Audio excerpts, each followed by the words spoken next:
সরবরাহ সংকটের অজুহাতে রাজধানীর বাজারে কেজিতে ৪০ টাকা পর্যন্ত বেড়েছে পেঁয়াজের দাম। বিস্তারিত জানাতে এই মুহূর্তে রাজধানীর কারওয়ান বাজারে আছেন সহকর্মী অন্তরা সেন। আমরা সরাসরি যুক্ত হব তার সঙ্গে। রাজধানীর বাজারে বেড়েছে পেঁয়াজের দর। ২ দিনের ব্যবধানে কেজিতে ৩০ থেকে ৪০ টাকা পর্যন্ত বেড়েছে দাম। বুধবার সকাল থেকে আমরা রাজধানীর বিভিন্ন বাজার ঘুরে দেখেছি। রাজধানীর পাইকারি শ্যামবাজার, কারওয়ান বাজার আমরা ঘুরে দেখেছি। সেখানে আমরা দেখেছি যে আড়তেই কিন্তু পাইকারিতে পেঁয়াজ বিক্রি হচ্ছে ৯০ থেকে ১১০ টাকা দরে, আর যেটি খুচরা পর্যায়ে এসে কিন্তু বিক্রি হচ্ছে ১১০ থেকে ১৩০ টাকায়।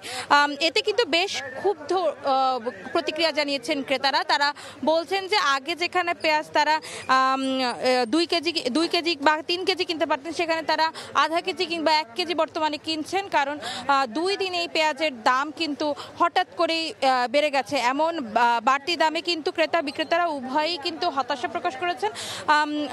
আমরা আড়তদারদের সাথে কথা বলেছি, পাইকারি ব্যবসায়ীদের সাথে কথা বলেছি, খুচরা ব্যবসায়ীদের সাথে কথা বলেছি।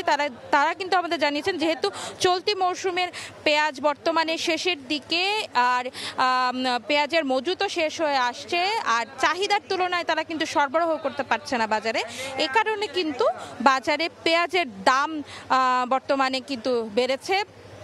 শুক্রবারের বাজারেও কিন্তু পাইকারিতে পেঁয়াজ বিক্রি হয়েছে ৯০ টাকায়, খুচরা পাইকারিতে বিক্রি হয়েছে ৮০ টাকায়, খুচরায় বিক্রি হয়েছে কিন্তু ৯০ টাকায়। সেই পেঁয়াজ কিন্তু আজ বুধবার বিক্রি হচ্ছে ১২০ থেকে ১৩০ টাকা দরে, যা কিন্তু বেশ অস্বাভাবিক লাগছে ক্রেতাদের কাছে। এই ছিল আমার কাছে পেঁয়াজের বাজারের সর্বশেষ খবরাখবর। পেঁয়াজ বাজারের খবর জানছিলাম সহকর্মী অন্তর সেনের কাছে। কারওয়ান বাজার থেকে যুক্ত হয়েছিলেন তিনি।